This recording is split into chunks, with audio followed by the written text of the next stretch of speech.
Eevee and his evolutions are practically unanimously adored among the fanbase for being cute, iconic in regards to having by far the highest number of diverging evolutions, and for said evolutions being fairly strong for how easy they are to come across, some more than others mind you. A lot of exposure has been given to Eevee in a number of ways, one of the most impactful in my opinion being his evolved forms, Espeon and Umbreon serving as a starter duo for West in Pokemon Coliseum. As a result, members of the evolution line consistently rank among the most popular of all Pokemon. But how well do they perform competitively? While extremely beloved and liberally used in regards to single player, it's surprisingly rare to come across an Eeveelution in any competitive format, whether singles or doubles. For some, the reasons are self-evident, like Flareon and Glaceon, while for others it can be a bit tricky. Umbreon in particular has always been regarded poorly in a casual setting due to being a more tactical Pokemon with utility and walling capabilities. Such a playstyle would make you believe he has potentially the best chance at finding competitive success. And while he has come into his own once or twice in the past, by and large, like his counterparts, Umbreon's presence in the general metagame is not very pronounced at all, especially in VGC.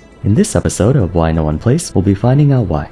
As covered a bit in my Blastoise video, the doubles format is comparatively faster than singles for multiple reasons, not the least of which being the amount of things that can happen at any given point in time. In a single battle, only one move can be executed by each player per turn, inherently resulting in a slower pace given you can only do so much damage or set up so many things at once. This is why stalling tactics are more frequently spotted in singles, because the pace of battle is slow enough to allow for wars of attrition or anything demanding a high quantity of turns to kick in. Over in doubles, not only are you competing with just 4 mons instead of 6, but you're deploying 2 at a time, doubling the number of actions, which means quadrupling the number of possible turn options performed by either player, dramatically accelerating the rate at which you can advance the game state. Because of this, bulky mons or anyone who exclusively focuses on stalling and soaking up damage are not as practical. For one, conceptually, a walling Pokemon is designed to respond to just one opposing Pokemon, not 2. Hypothetically, if you were to take Umbreon and his base stat pool and pit it against, say, Zoroark, whose stats basically mirror each other, point for point they should theoretically cancel each other out. But if you take Umbreon and pit him against 2 Zoroarks for example, the enemy side has double the offensive stats, causing Umbreon's defenses to crumble very quickly. Doubling up on one Pokemon happens very often in VGC in light of it always being better to finish off a mon than to leave them alive with even a sliver of health. Not only that, but there's also an abundance of spread moves: Muddy Water, Hyper Voice, Dazzling Gleam, Bleak Wind Storm, Rock Slide, Water Spout, Eruption, what have you, making it easy to strike down the main target of choice while causing meaningful collateral damage to Umbreon in the process. With this taken into account, it's typically more encouraged to bring support mons like Amoonguss, Ferrogiraffe, Indeedee, Rillaboom, Instant and Whimsicott than it is to bring Pokemon mostly suited for tanking enemy hits like Toxapex and Quagsire, because what's more pragmatic than surviving enemy pressure is to mitigate it or stop it altogether. Therein lies the central weakness of Umbreon in VGC.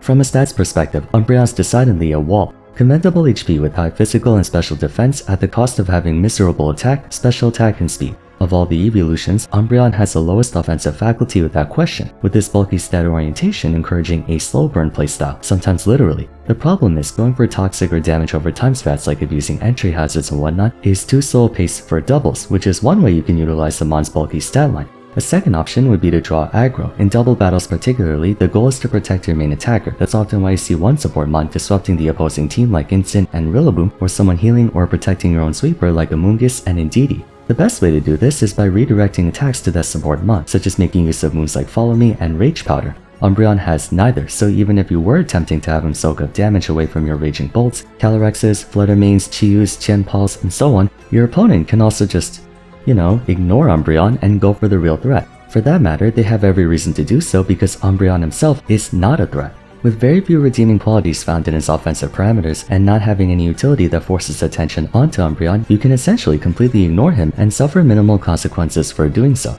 The current main spread you normally see Umbreon take is Taunt, Foul Play, and some combination of Toxic, Reflect, Yawn, Helping Hand, Wish, and/or Snarl. Occasionally you might see Moonlight or Confuse Ray, but the bottom line is, Umbreon doesn't have a spread of utility moves that can lock out enemies or draw attention. He doesn't have Follow Me or Rage Powder like I mentioned, nor does he have any way to screw over enemy mons like Disable Encore combo or Fake Out to cancel a turn, Sport to put mons to sleep, things like that. Moreover, the main attacking move he brings, Foul Play, can be dangerous if enemy mons have a high attack stat, but right now most popular mons with a high attack stat either happen to be really bulky in the physical department or flat out resist dark types. Urshifu, Instant, Tianpal, Iron Hands, Samazenta, Koraidon, Grimmsnarl, so on and so forth. There's also always a chance Umbreon won't survive to dish out meaningful damage given his speed. 65 to 75 is arguably the worst speed to have in the meta because on one hand, unless you're boosted by Tailwind, you're not outspeeding the vast majority of mons with 90 speed or higher, and even with Tailwind, you're still getting outsped by anyone with 105 speed or more, especially if they have speed EVs or speed nature.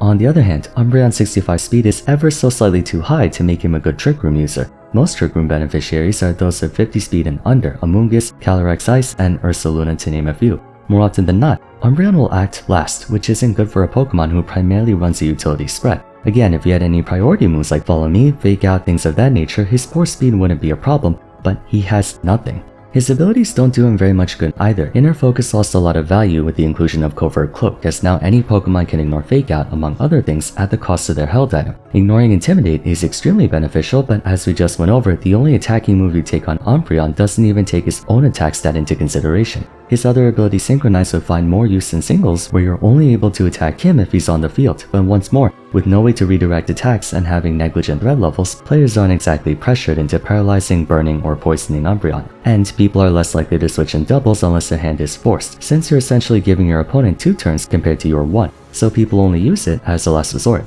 Overall, in regards to Umbreon himself, he has a number of things, but is missing critical components to take full advantage of them. Good bulky stats, but no way to actually force opponents to waste time killing him first. Decent set of options, but doesn't have enough of them or the right assortment of them. Something else he's been missing is a wide selection of spread moves. In double battles, spread moves are naturally quite handy to have on account of them being very turn efficient for that environment. For example, if he had Icy Wind, that can lower the speed of both enemy targets, applying a lot more pressure than if you were to simply use Toxic on one of them. To his credit, Snarl is a good option to have in doubles by virtue of lowering special attack, so it's not like he's completely devoid of them, but that's hardly sufficient enough to warrant bringing him. Right now, notably with support mons, the rule of thumb is to have passing grade bulk and at the same time strong enough offense for opponents to have to respect them, and ideally a modicum of priority, which brings me to the next issue with Umbreon. There are so many better options than him, key of which being Grimmsnarl and Incineroar, fellow dark types. While nowhere near as bulky, Grimmsnarl makes up for it with a respectable 120 attack. And with the coveted Prankster ability, he can set up either Reflect or Light Screen to compensate for his poor durability before he actually gets hit. Furthermore, being a Dark Fairy type, he gets rid of his fighting weakness, which is a huge deal in light of there usually being at least a couple fighting type threats in virtually every format. In other news, he also carries Fake Out, never a bad thing, and in addition he can use Sucker Punch, a 70 base power move increased to 105 through stab that can hit like a truck thanks to him having almost double Umbreon's attack.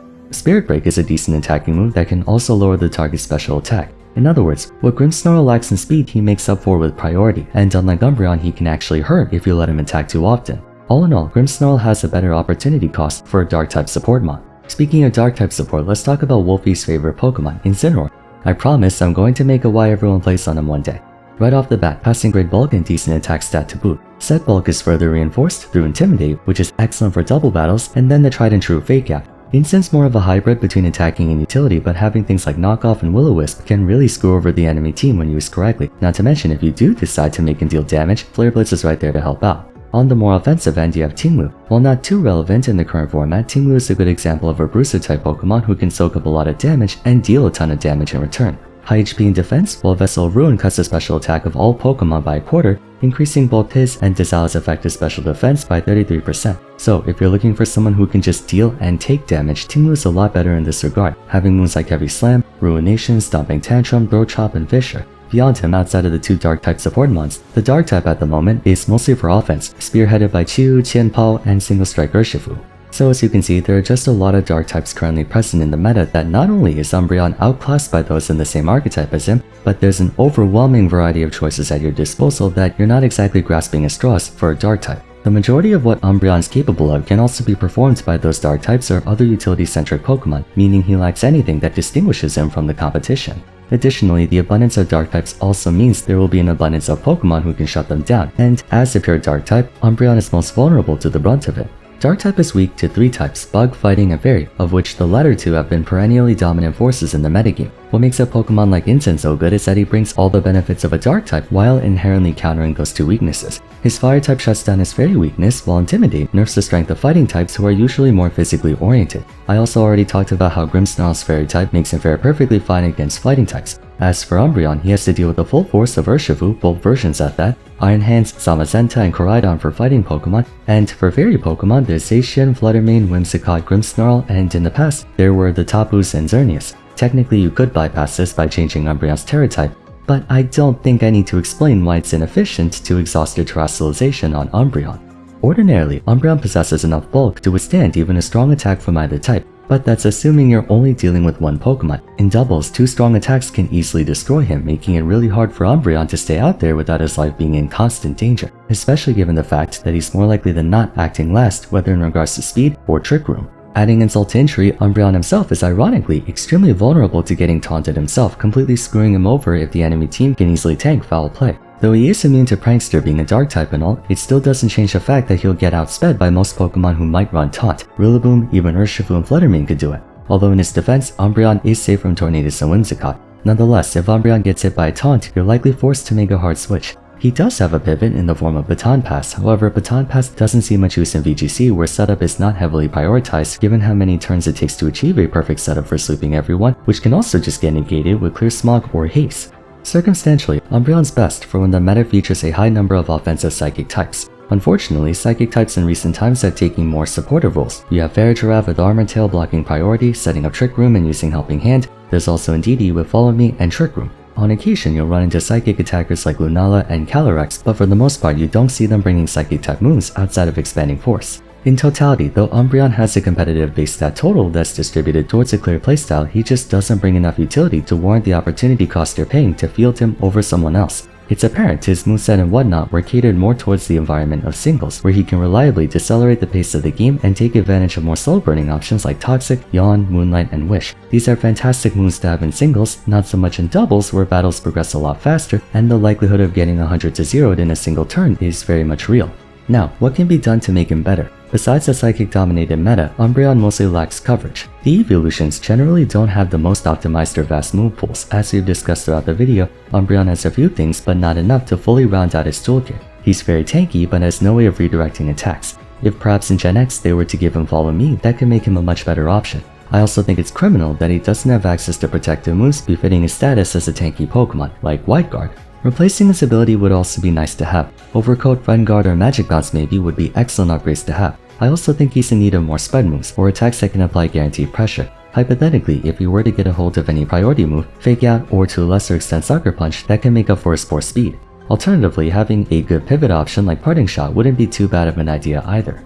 To wrap things up, Umbreon's a shining example of a Pokemon who is almost good enough to be a competitive staple. There have been moments where he did find high-level success, most remarkably taking second at Worlds in 2019. But in a similar fashion to what I said about Blastoise, Umbreon, and by extension a lot of mons in earlier generations, just don't have stats and abilities quite as min-maxed as the newer generations. For example, if you were to look at all the Paradox Pokemon, they essentially take the original Pokemon and buff their stats to high heaven or give them ability, a new typing, distribute their base stat total more efficiently, what have you. I'm not implying we have to make paradoxes for the Eeveelutions, but they're emblematic of how much more optimized the newer generations are in terms of stats. With that said, if you're interested, I recommend you check out Cybertron VGC's video on an Umbreon team that hit rank 1 on the VGC ladder back in early 2023. He goes in depth on Umbreon's niche and what made him decently strong at the time, which can be extrapolated to why he isn't as good in the current format. Definitely be sure to check it out. On that note, that concludes my Why No One Plays episode for Umbreon. Let me know your thoughts on him in the comments down below if you agree or disagree with my points. But aside from that, if you enjoyed the video, it would be great if you left a like and subscribed. Consider following me on Twitter at Vars, joining my Discord server, and checking out my Why No One Plays Blastoise episode if you haven't yet. But till next time, thanks so much for watching, and I look forward to seeing you again soon. Take care.